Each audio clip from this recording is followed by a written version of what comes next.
I want to talk to you a little bit about Tychicus, who's mentioned in Colossians 4.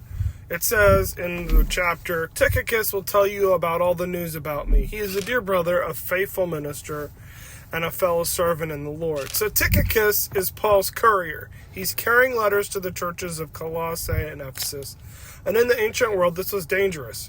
Long travel, risk of robbery. There's no guarantee that the letter would actually arrive. We actually meet Tychicus in Acts 20 during Paul's third missionary journey. We learn that he was a native of Asia, or what we would call today Asia Minor. So Tychicus is called a dear brother in Paul's letters, and also a faithful servant in the Lord in Ephesians and in Colossians.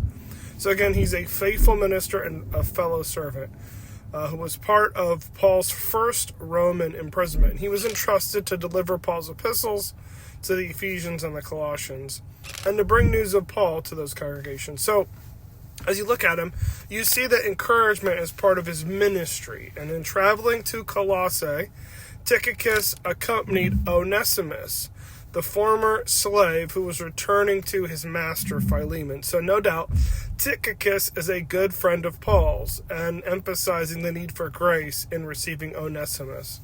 Later we see Tychicus was with Paul during his stint in Rome, and during his Roman imprisonment, Paul sent him to Ephesus in order to free up time for Timothy for a visit. In both Crete and Ephesus then, Tychicus was like an interim pastor of sorts, filling in for both Titus and Timothy.